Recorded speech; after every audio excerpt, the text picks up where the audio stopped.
Pada suatu hari yang dingin, seorang wanita mendatangi sebuah ruangan terlarang. Terlarang di sini adalah oleh suaminya sendiri karena pekerjaannya yang sangat misterius. Si suami pernah mengaku bahwa diri bekerja sebagai penulis dan sangat mengejutkan setelah sebulan lebih menggeluti pekerjaannya, ternyata yang ditulis adalah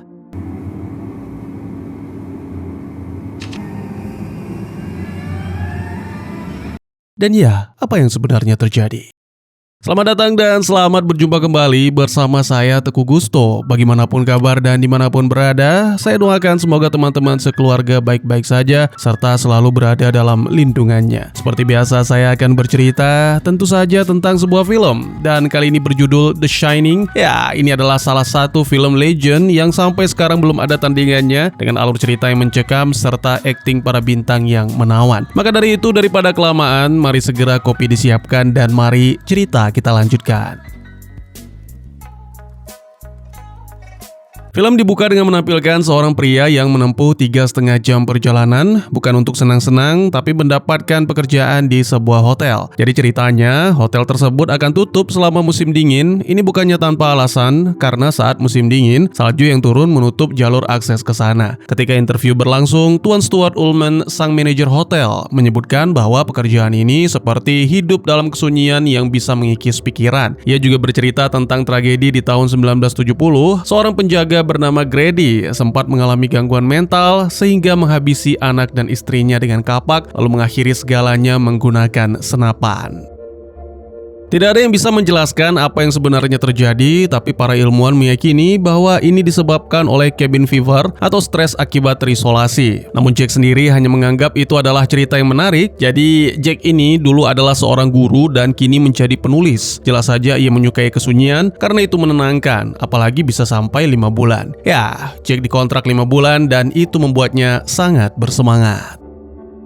Sementara itu, di rumah, istri Jack, Wendy, dan putra mereka, Danny, membayangkan seperti apa rasanya tinggal di hotel selama berbulan-bulan. Danny sendiri mengaku tidak ada bedanya, toh sama-sama tidak ada yang mau berteman dengannya. Wendy lalu menanyakan apakah Tony, teman khayalan Danny, mau ikut ke hotel. Danny pun menirukan suara imut sembari menggerakkan jari, seolah-olah sedang bicara, mengatakan tidak ingin pergi. Pada suatu momen, ditampilkan Danny berbicara pada Tony sambil menatap cermin. Ia bertanya tentang kondisi sang ayah dan Tony menjawab bahwa Jack sudah diterima, bahkan menebak Jack akan segera mengabari Wendy. Dan benar saja, sesaat kemudian telepon berdering yang mana segera diangkat oleh Wendy dan wanita itu begitu gembira mendengar kabar bahwa suaminya diterima kerja. Danny mendesak Tony menjelaskan mengapa tidak mau pergi ke hotel dan tiba-tiba saja kilasan muncul di kepala Danny sampai akhirnya bocah tampan itu tak sadarkan diri. Beberapa saat kemudian, Danny pun sadar dan ia mendapati seorang dokter sedang memeriksa, sementara Wendy menunggu dengan cemas. Dokter menanyakan apakah Danny melihat kilatan cahaya atau mendengar suara aneh, tapi Danny bilang tidak. Yang terakhir kali diingat hanyalah ia sedang berbincang dengan Tony. Ya, lebih lanjut, Danny menjelaskan Tony adalah bocah yang tinggal dalam mulutnya, tapi ketika dokter bertanya apakah Tony pernah menyuruh Danny melakukan sesuatu, Danny hanya diam saja. Dokter pun berbicara empat mata dengan Wendy dan mengatakan tidak ada yang salah pada fisik Danny dan kejadian tadi tampak seperti auto-hipnosis. Dokter bertanya kapan pertama kali Tony muncul. Wendy menjelaskan bahwa Danny mulai berbicara dengan Tony sejak masuk TK, saat itu ia sulit menyesuaikan diri. Selain itu Wendy juga menceritakan bahwa suatu hari Jack pernah pulang terlambat dan dalam luapan amarah sampai-sampai membuat bahu Danny cedera. Setelah itu Jack berhenti minum dan berjanji tidak akan menyentuh alkohol lagi. Di akhir musim gugur, keluarga itu tiba di hotel yang mana pada saat itu para karyawan hotel sedang bersiap-siap pergi. Stuart mengajak Wendy dan Jack berkeliling, sementara Danny menanti di ruang mainan. Tiba-tiba dua gadis kembar muncul di belakang, menatap lama tanpa suara, lalu pergi begitu saja. Setelah menunjukkan ruangan untuk keluarga Jack tempati, Stuart membawa pasangan itu keluar dan memperkenalkan labirin berdinding tanaman yang butuh setidaknya 60 menit untuk diselesaikan. Ia juga menjelaskan bahwa hotel itu dibangun pada tahun 1907 di atas pemakaman suku asli Amerika dan dulu pernah diserang suku setempat saat pembangunan berlangsung.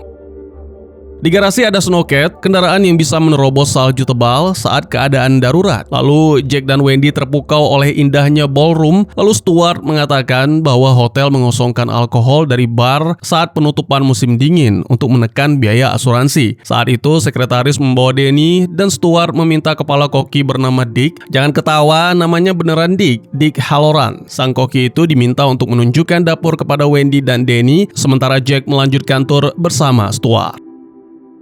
Dick memperlihatkan persediaan makanan yang sangat banyak untuk sepanjang musim dingin dan ia terus memanggil Danny dengan sebutan Doc. Itu membuat Wendy kaget karena tidak ada yang tahu julukan tersebut selain keluarga. Namun Dick berdalih pernah mendengar Wendy memanggil Danny dengan sebutan itu, padahal Wendy sendiri tidak ingat pernah melakukannya semenjak tiba di hotel. What's up, Doc? Lanjut, Dick mengajak mereka berkeliling dan sementara orang-orang dewasa asyik mengobrol, Danny tak bisa berhenti menatap kepala pria itu, seperti merasakan sesuatu tapi tak sanggup berkata-kata. Tiba-tiba saja, How'd you like some ice cream, Doc? Wendy kembali menemui Jack untuk meneruskan tur. Tur mulu bang? Ya, soalnya ini hotel sangat besar, jadi banyak yang harus dijelaskan. Lanjut, sementara Danny tinggal bersama Dick yang ingin mengajaknya bicara lebih serius. Dick bercerita bahwa dulu ia dan sang nenek pernah bercakap-cakap lewat pikiran berkat kemampuan yang ia sebut shining. Dick mengira ia tidak akan pernah bertemu orang lain yang memiliki kemampuan yang sama, jadi menanyai Danny tentang pengalamannya. Danny menolak menjelaskan karena Tony melarang membicarakan hal itu. Tapi setelah dibujuk-bujuk, bocah itu pun bercerita bahwa terkadang melihat sesuatu yang tak terjelaskan dan lupa ketika sadar. Lalu Dick menjelaskan bahwa di hotel ini juga ada shining yang sama dan ada hal-hal yang hanya bisa dilihat oleh orang-orang yang memiliki shining. Sebagian hal itu lahir dari tragedi dan dari tahun-tahun yang berlalu di tempat ini, jadi tidak semuanya baik. Dick menyarankan agar Danny menganggap semua penglihatan itu seperti gambar-gambar pada buku, terlihat jelas tapi tidak sungguh-sungguh menyentuh kita. Danny lalu menanyakan tentang kamar 237, namun Dick mengatakan tak ada apa-apa di sana, meskipun pada akhirnya meminta Danny untuk menjauhi kamar tersebut. Sebulan telah berlalu, Jack dan keluarga mulai menemukan ritme yang nyaman dan tenang, seolah hotel itu kini adalah istana mereka. Wendy mengaku dulu ia takut tinggal sendirian di tempat sebesar ini, sedangkan Jack malah sebaliknya, ia mengaku langsung jatuh cinta pada hotel itu. Merasakan semacam deja vu kuat, hanya saja tetap tidak bisa menulis. Setelah sarapan, Wendy dan Danny pergi menjelajah labirin dan Jack yang seharusnya menulis tapi malah bermain lempar tangkap bola seperti menunda sesuatu yang tak ingin dihadapi. Saat berjalan di ruangan, ia menemukan miniatur labirin lalu menatapnya lama sampai terlihat seperti ada sosok-sosok kecil keluarganya yang mencapai pusat, entah itu nyata atau sekedar permainan pikiran, tak ada yang bisa memastikan. Pada hari Selasa, berita mengumumkan badai salju besar akan datang ke daerah itu. Di waktu yang sama, Danny melaju di lorong hotel dengan sepedanya dan berhenti di depan kamar 237 yang misterius. Bocah itu mencoba membuka pintu, lalu kilasan tentang si kembar muncul di benak sebelum pergi.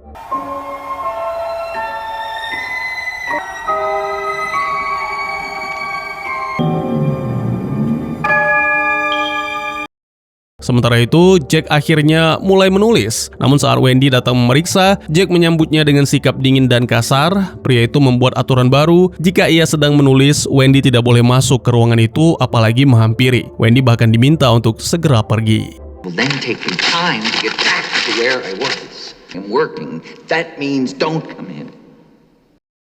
Pada hari Kamis, Wendy dan Danny bermain salju, sementara Jack mengamati dari dalam dengan tatapan ganjil seperti senyum yang terlalu dipaksa. Hari Sabtu, Wendy mencoba telepon dan mendapati semua jalur mati. Ia lalu menyalakan radio di kantor Stuart dan sempat berbicara dengan seorang petugas polisi hutan yang memberikan keterangan bahwa salah satu tiang runtuh akibat badai dan itu sering terjadi sepanjang musim dingin. Serta menyebut kali ini termasuk badai yang terburuk dalam beberapa tahun terakhir sehingga menyarankan agar radio komunikasi dibiarkan menyala. Danny masih sering berkeliling lorong dengan sepedanya sampai suatu saat jalannya terhalang oleh si kembar. Mereka menyebut nama dan mengajak Danny bermain bersama selamanya, dan selamanya. Tiba-tiba, forever. Danny ketakutan, menutup mata beberapa detik lalu mengintip kembali untuk memastikan si kembar sudah hilang. Ia bilang pada Tony bahwa ia takut dan Tony mengingatkannya pada nasihat Dick itu tidak nyata, hanya gambar-gambar di dalam buku.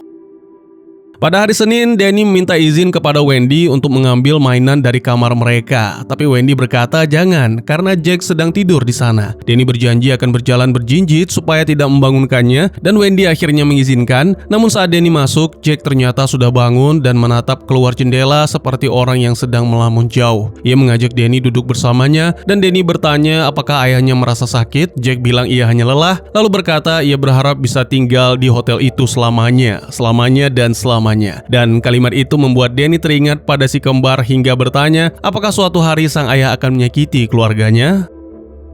Pertanyaan itu membuat Jack tersinggung, seolah Wendy yang menanamkan ketakutan ke kepala anak mereka. Sampai akhirnya bersumpah tidak akan pernah menyakiti Danny. Pada hari Rabu, Danny sedang bermain mobil-mobilan di lorong ketika sebuah bola tiba-tiba menggelinding dan berhenti di tengah mainannya. Ia menoleh ke sekeliling mencari siapa yang melempar, tapi tak ada siapa-siapa. Danny lalu berjalan menyusuri lorong dan mendapati pintu kamar 237 terbuka, jadi mengintip ke dalam. Di saat yang sama, Wendy sedang menyalakan mesin pemanas ketika mendengarkan Jack berteriak.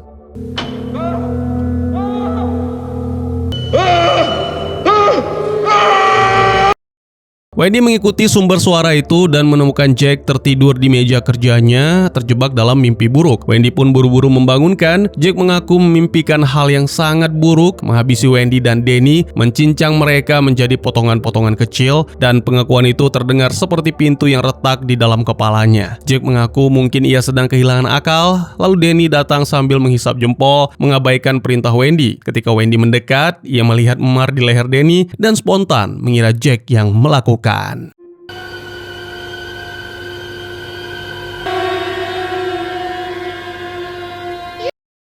Jack menatap Wendy dengan kaget yang cepat berubah jadi marah. Lalu ia berkeliling lorong sambil menggerutu seperti amarahnya tak punya tempat pulang. Saat masuk ke Gold Room, ia menyalakan lampu dan duduk di bar, berkata rela menukar jiwanya demi seteguk minuman. Tiba-tiba bartender bernama Lloyd muncul bersama deretan botol minuman dan Jack menyapanya seolah semuanya wajar. Jack meminta segelas whisky dan begitu meneguknya, ia merasa seperti manusia baru lalu mulai mengeluh tentang keluarganya, menghina Wendy dan Danny dengan kata-kata tajam. Di tengah luapan itu, Jack mengaku memang pernah menyakiti Danny 3 tahun yang lalu, tapi itu kecelakaan dan merasa seharusnya itu dilupakan.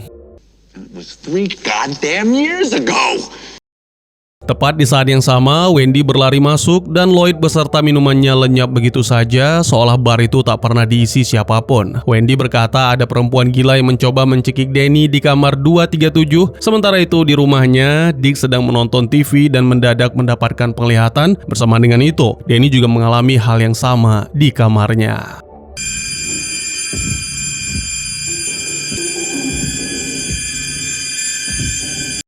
Tak lama kemudian, Jack masuk ke kamar 237 dan melihat seorang wanita cantik yang mohon maaf tidak bisa saya tampilkan. Tapi pada intinya, wanita cantik itu berubah menjadi wanita tua dengan tubuh yang busuk. Jack yang menyadari hal itu pun segera melarikan diri.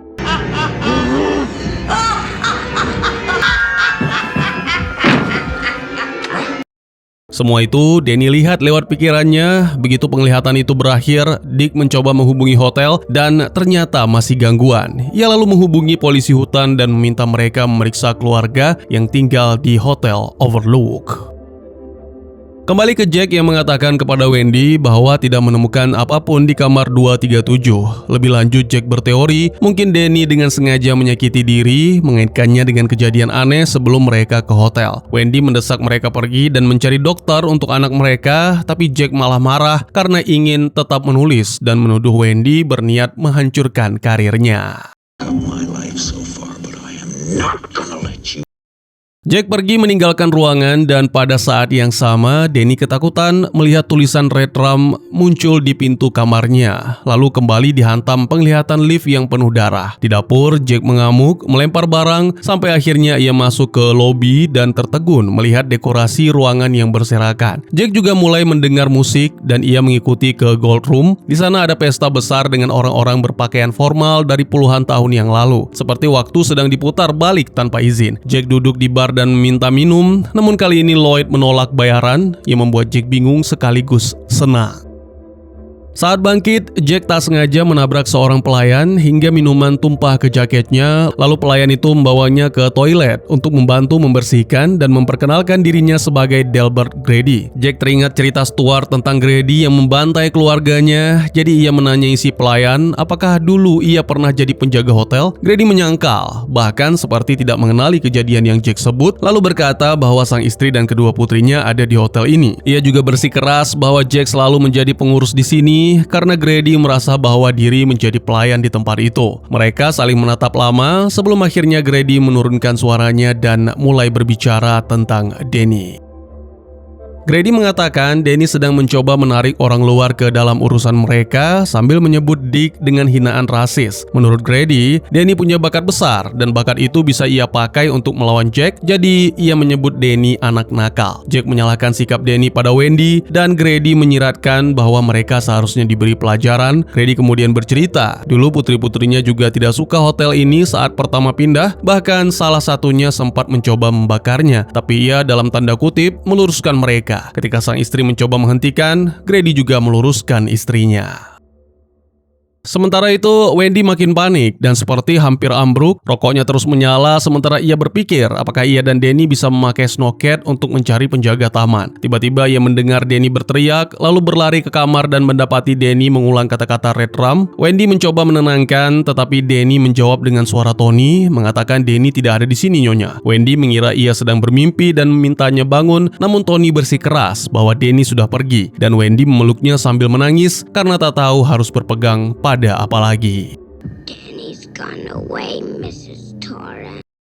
Tak lama kemudian, Jack berkeliaran di lorong dan mendengar suara di radio. Ia masuk ke kantor Stuart, membuka penutup radio, lalu mencabut banyak komponen hingga radio itu tidak berfungsi. Saat menghubungi polisi hutan lagi, Dick mendapat kabar bahwa tak seorang pun berhasil menghubungi keluarga di hotel. Keesokan harinya, Dick naik penerbangan pertama ke Colorado, tiba di bandara Denver, lalu menghubungi teman yang seorang montir untuk meminjam snowcat. Di perjalanan menuju bengkel temannya, Dick melihat beberapa kendaraan yang mengalami kecelakaan karena cuaca buruk. Di hotel, Wendy terus mencoba menjangkau Danny, tetapi yang menjawab hanya suara Tony, dingin dan jauh, seolah Danny ditarik ke balik pintu yang tak terlihat. Dengan sebuah tongkat baseball di tangan, Wendy mencari Jack, namun ia tak ada di meja kerja. Wendy membaca kertas di mesin tik, dan yang ada hanya satu kalimat yang diulang puluhan kali. Pekerjaan tanpa istirahat membuat Jack menjadi membosankan. Pada kertas-kertas lain juga demikian, setiap halaman seperti doa yang berubah jadi kutukan. Tiba-tiba Jack muncul di belakangnya dan bertanya apakah Wendy menyukainya.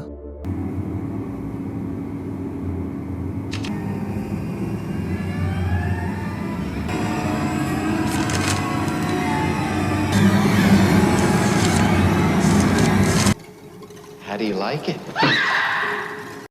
Wendy menjerit kaget dan Jack bertanya kenapa ia ada di sana. Tetapi Wendy terlalu takut untuk menyusun kata. Pada saat yang sama, Danny kembali melihat bayangan lift berdarah dan tulisan Red Rum di pintu. Jack mengikuti Wendy mengitari ruangan dengan sikap yang makin tak terkendali sambil bertanya apa yang harus mereka lakukan pada Danny. Ketika Wendy bilang mereka harus membawa Danny ke dokter, Jack berteriak menuduh Wendy ingin menghancurkan pekerjaan itu untuknya. Wendy mundur ke tangga, mengayunkan tongkat di depan tubuhnya sambil memohon agar Jack menjauh. Dengan tatapan yang membuat bulu kuduk merinding, Jack tetap maju dan berkata ia tidak ingin menyakiti Wendy. Namun ia lalu menambahkan dengan nada yang mengerikan bahwa ia hanya ingin menghancurkan kepala Wendy. Akhirnya Wendy memukul Jack dengan tongkat sampai terjatuh dan terguling di tangga. Setelah itu, Wendy menyeret Jack yang pingsan melewati dapur hotel menuju ruang penyimpanan. Ia ingin menguncinya di sana, tetapi pintunya sempat sulit dibuka dan tepat saat Jack mulai siuman, Wendy berhasil membuka, lalu menariknya masuk, lalu mengunci pintu itu rapat-rapat, meninggalkan Jack terperangkap di dalam. Jack menggedor pintu dan berteriak, sementara Wendy mengambil pisau untuk melindungi diri. Tangannya gemetar, tapi matanya memaksa tetap tajam. Mendengar Wendy menangis, Jack tiba-tiba berbicara lembut, mengatakan kepalanya sakit dan butuh dokter. Wendy menjawab bahwa ia akan pergi bersama Danny menggunakan snowcat, lalu nanti akan kembali membawa dokter. Kata-kata itu terdengar seperti rencana yang rapuh, tapi hanya itulah harapannya untuk tetap berdiri. Lalu tiba-tiba Jack menghentikan sandiwaranya dan malah tertawa seperti orang kesurupan. Berkata Wendy tidak akan kemana-mana. Mendengar itu, Wendy bergegas memeriksa snowcat dan sangat mengejutkan. Ternyata mesinnya sudah dipreteli.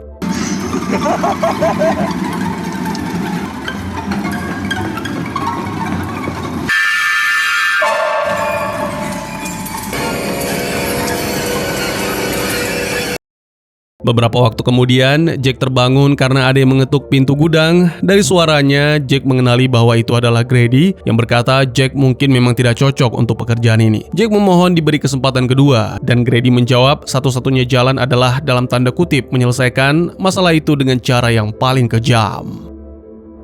Setelah janji terucap, pintu pun terbuka. Adegan kemudian berpindah menampilkan jauh di pegunungan. Dick memacu snowcat secepat mungkin, meski gelap membuat semuanya terasa seperti menerobos dinding malam. Sementara Wendy tertidur, Danny terus mengulang kata-kata Red Rum dengan suara Tony, lalu mengambil pisau dari meja samping ranjang dan sebatang lipstik merah. Dengan lipstik itu, ia menulis kata Red Rum di pintu kamar mandi, persis seperti yang pernah ia lihat dalam kilasan, dan itu membuat ucapannya makin keras hingga membangunkan Wendy. Wendy merebut pisau itu dan memeluknya, lalu saat ia menatap cermin, ia sadar Red Rum dibaca terbalik, yaitu murder atau pembunuhan.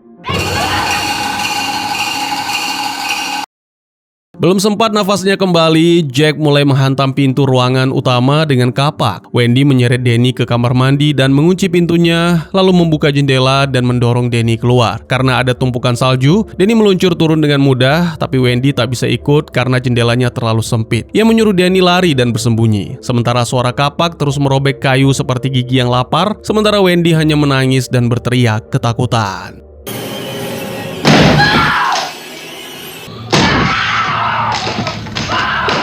Here's Johnny!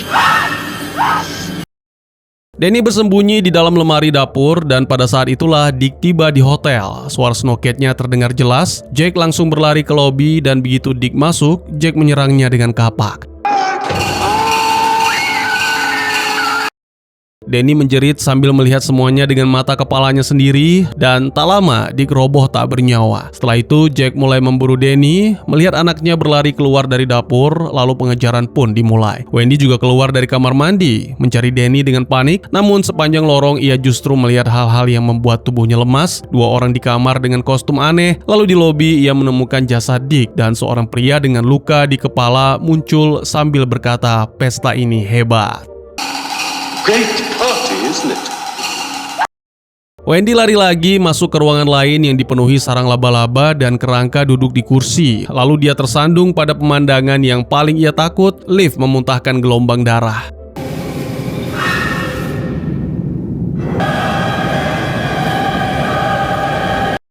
Tak lama kemudian, Jack mendapati pintu depan terbuka, menyalakan lampu luar, dan melihat Danny masuk ke labirin. Jack mengejarnya dengan mengikuti jejak kaki kecil di salju, seperti pemburu yang yakin mangsanya tak mungkin hilang. Namun, setelah berlari cukup jauh, Danny melihat jejaknya sendiri dan memutuskan berbalik arah untuk mengacaukan jalur, lalu bersembunyi.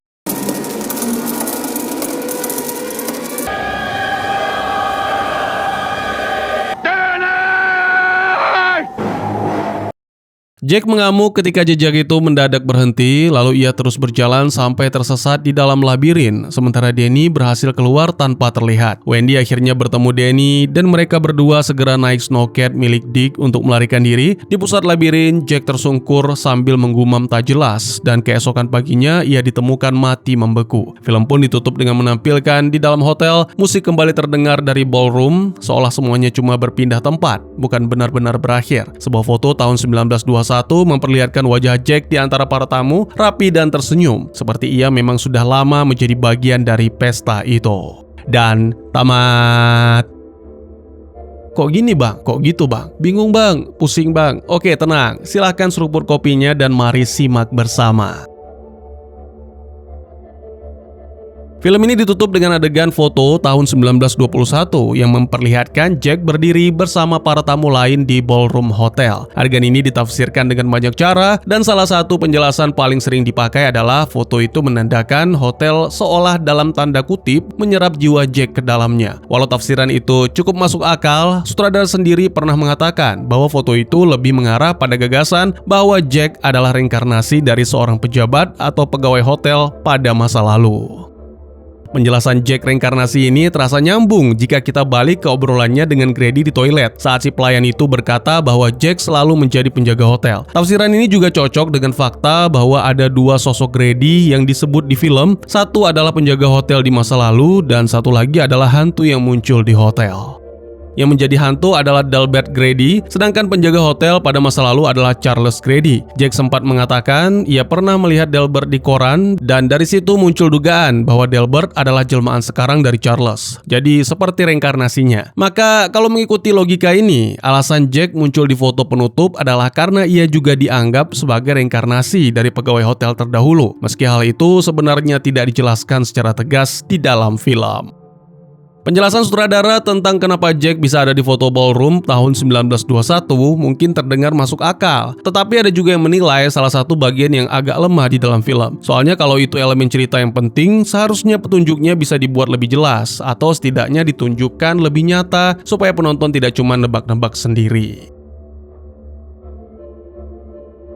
Oh ya, sebagai informasi, film ini adalah adaptasi dari novelnya Stephen King, tapi ada beberapa perbedaan. Jadi setelah Wendy dan Danny berhasil kabur dari Jack mati membeku, filmnya memberi kesan bahwa Hotel Overlook bakal terus mengulang siklus pembunuhan dengan memanggil atau menghadirkan lagi reinkarnasi para pekerja dari masa lalu. Tapi di novel The Shining, endingnya jauh berbeda, bahkan jadi jalan pembuka untuk sequelnya Dr. Sleep.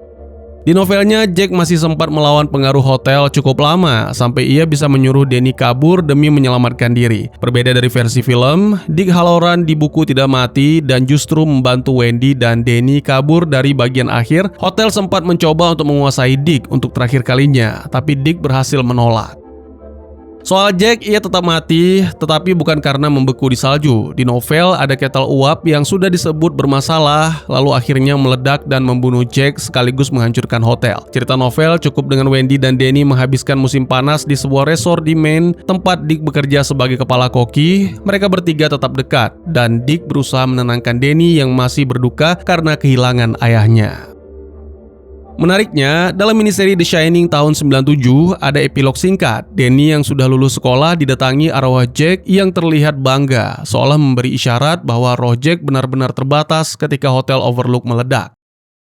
Secara keseluruhan, makna dan tema yang dibahas di novel memang berbeda jauh dari versi film yang katanya sangat tidak disukai Stephen King karena sutradara melakukan banyak perubahan agar sesuai dengan visinya sendiri. Karena itu, novel dan film paling enak dianggap sebagai dua karya terpisah dengan akhir cerita yang sama-sama punya makna berbeda. Dalam film, Danny dan Dick adalah dua karakter yang punya kemampuan shining, yaitu semacam kemampuan psikis yang membuat mereka bisa saling berkomunikasi meski jaraknya berjauhan. Kemampuan Danny ini mencapai puncaknya saat berada di Hotel Overlook, dan ketika kemampuannya itu bercampur dengan roh-roh di hotel serta kejahatan hotel itu sendiri, semuanya jadi memicu teror yang benar-benar mengerikan. Danny mulai mendapat penglihatan tentang hotel sejak Jack baru saja diterima kerja dan penglihatan itu terus muncul selama mereka tinggal di sana. Danny juga mengalami kejadian yang sangat traumatis ketika ia seperti ditarik masuk ke kamar terlarang 237 saat kekuatan hotel mulai menguasai Jack. Danny lalu sering menggumam dan menulis kata Red Rum yang kemudian dilihat Wendy terbalik lewat cermin dan baru ketahuan kalau itu sebenarnya membentuk kata murder. Sebelumnya, Danny juga sudah diperingatkan oleh si kembar Grady bahwa sesuatu yang buruk akan terjadi dan Red Rum bisa dianggap sebagai peringatan yang dititipkan ke Danny lalu tersampaikan ke Wendy lewat Danny. Selain itu, salah satu adegan paling melekat dari Shining adalah darah keluar dari lift. Adegan darah dari lift termasuk adegan khas yang tidak ada di novel dan penafsirannya juga bermacam-macam. Pertama kali adegan itu muncul sebagai penglihatan yang dilihat Danny, lalu menjelang akhir seolah menjadi nyata ketika Wendy sedang mencari Danny. Karena di film diceritakan Hotel Overlook dibangun di atas tanah pemakaman Indian, darah yang keluar dari lift kadang ditafsirkan sebagai darah penduduk asli yang dikubur di sana. Ada juga yang menganggap itu adalah gambaran dari darah semua korban yang pernah diambil oleh kekuatan hotel selama bertahun-tahun. Sutradara mungkin tidak sepenuhnya setia pada bahan aslinya saat mengadaptasi novel Stephen King, tetapi ia berhasil membuat film yang penuh metafora dan simbol sampai-sampai memunculkan sangat banyak tafsir tentang makna sebenarnya. Memang ada penafsiran yang terasa lebih masuk akal dan lebih nyambung dibanding yang lain, tetapi inti penjelasan The Shining sering dianggap begini, ini cerita tentang kekerasan dan penyiksaan, dan bagaimana hal seperti itu sering berulang membentuk siklus. Jack sendiri punya riwayat masalah amarah dan perilaku kasar, terutama terhadap keluarga. Saat Wendy yang menemukan Danny setelah ia masuk ke kamar 237, Danny terlihat syok dan tubuhnya terluka. Wendy langsung menuduh Jack sebagai pelakunya karena sebelumnya Jack memang pernah menyakiti anak mereka. Jack juga digambarkan sebagai mantan pecandu alkohol yang sedang berusaha pulih, tetapi ia kambuh lagi saat berada di hotel. Jadi, walau mungkin sempat bisa menahan amarahnya sebelum mengambil pekerjaan itu, di Overlook ia kembali jatuh ke kebiasaan lama. Hotel Overlook sendiri juga punya dalam tanda kutip sejarah kekerasan yang berulang. Di film diceritakan hotel itu dibangun di atas tanah pemakaman penduduk asli dan keberadaannya bisa dilihat sebagai jejak kekerasan kolonisasi. Charles Grady pernah membunuh keluarganya dengan kapak dan Jack seperti sedang mengulang pola yang sama. Bagian penyiksaan dalam cerita ini bukan cuma fisik, tapi juga mental. Wendy dan Danny jelas takut pada Jack, bahkan sebelum pengaruh hotel benar-benar mengambil alih dirinya. Tetapi mereka tetap bertahan bersamanya. Jadi The Shining bukan sekedar kisah hantu secara harfiah, melainkan cerita tentang dalam tanda kutip hantu, berupa kekerasan dan penyiksaan, sesuatu yang bisa kembali muncul kapan saja, lalu meneruskan siklus yang sama. Buat yang udah nonton, series ini bukan cuma sekedar prequel dari film It, karena serial ini juga punya kaitan penting dengan film The Shining. Salah satu karakter dewasanya adalah Dick Halloran versi muda. Pada masa kejadian di serial itu, Dick masih bertugas di militer, dan kemampuan Shining miliknya digunakan untuk melacak lokasi persembunyian Pennywise. Tapi akibatnya, Dick jadi kehilangan kendali atas sosok-sosok hantu yang sudah mengusiknya selama bertahun-tahun, sampai hampir membuatnya gila. Di bagian akhir, ia memutuskan keluar dari militer, bekerja di sebuah hotel sebagai koki. Setelah itu, ya kalian tahu sendiri. Berkat film berjudul Dr. Sleep, kini ada keterangan resmi tentang apa yang terjadi pada Danny, Wendy, dan Hotel Overlook setelah Shining berakhir. Danny yang saat dewasa lebih sering dipanggil Dan, terus dihantui roh-roh dari Overlook sepanjang hidupnya, dan Dr. Sleep berfokus pada usahanya untuk dalam tanda kutip mengurung gangguan itu agar siksaan yang ia rasakan bisa berhenti. Dr. Sleep juga mengungkapkan bahwa Hotel Overlook akhirnya ditinggalkan setelah kejadian The Shining, tapi ini sebenarnya berbeda lagi dari versi cerita asli Stephen King, karena di novel The Shining, Overlook hancur di akhir cerita saat ketel uap meledak. Soal nasib Wendy setelah The Shining, Dr. Sleep menjelaskan bahwa Wendy meninggal karena kanker paru-paru pada tahun 1999 di usia 53 tahun, ketika Danny berusia 20 tahun. Di film Dr. Sleep, hal ini cuma disinggung sepintas, tapi versi novelnya memberi beberapa detail tambahan tentang kehidupan Wendy setelah mereka lolos dari Overlook. Jadi setelah peristiwa The Shining, Wendy dan Danny pindah ke Florida setelah menerima uang ganti rugi dari Dewan Pengurus Overlook. Di buku, Wendy membesarkan Danny sampai masa kecilnya selesai dan tetap menjaga hubungan dengan Dick. Dick membantu Wendy memahami sekaligus mengelola masalah yang dialami Danny akibat gangguan roh-roh Overlook. Kematian Wendy ditambah trauma yang tidak hilang-hilang dari bayang-bayang Overlook yang terus menghantui, akhirnya mendorong Danny jatuh ke penyalahgunaan alkohol. Selanjutnya, saya agak-agak lupa, silakan baca sendiri ya. Jadi bagaimana menurut kalian? Mungkin segitu saja teman-teman. Terima kasih buat yang sudah menyaksikan. Silakan memberikan komentar, bertanya, ataupun merequest kira-kira film apa yang menarik untuk dibahas. Bisa lewat kolom komentar, atau buat yang malu-malu bisa via DM ke Instagram saya di @tegugusto. Insya Allah pasti akan dibaca. Mari kita jadikan kolom komentar sebagai sarana penambah wawasan dan menciptakan jalinan persaudaraan, bukan malah menjadikannya sebagai tempat pembulian sehingga menciptakan permusuhan. Jangan lupa dukung terus channel ini dengan cara share, like, dan subscribe, karena dukungan dari kalian sangat berharga bagi saya demi perkembangan channel ini. Saya Gusto, sampai jumpa di video selanjutnya. Tetap semangat, tetap bersyukur setiap hari. Dadah!